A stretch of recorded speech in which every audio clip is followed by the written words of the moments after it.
Brodi and I'm attending New York University in the fall to obtain my Bachelor of Science of Nursing degree.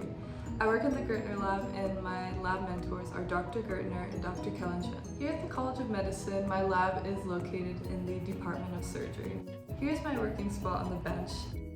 These are my lab mates. Where my lab mates and I conduct all my surgeries. And this is where most hood work is done in the lab. Now that you've seen my lab, let's talk about more of what we do and what we're about.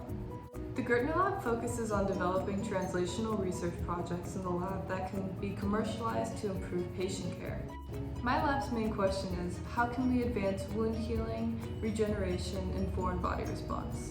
To try and find an answer to this question, my lab has many different experiments that focus on different aspects to the issue.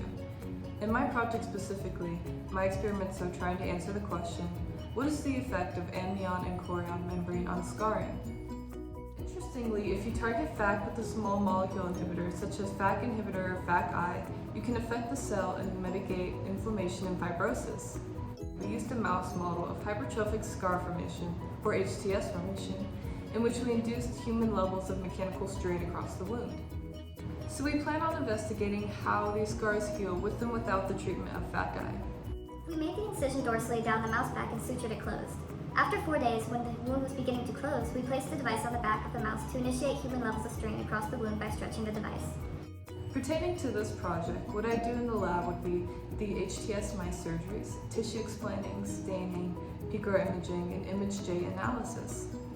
Although our data is very preliminary and only measures the HTS control and the HTS stretch mice, neglecting the HTS stretch and treatment mice, which will come very soon, we can look at the scar size, scar length, and the average scar width of the HTS control mice and the HTS stretch mice. We can see that the HTS control mice that is not being stretched have a much smaller scar width in centimeters compared to the HTS stretch mice that have been stretched for a period of time.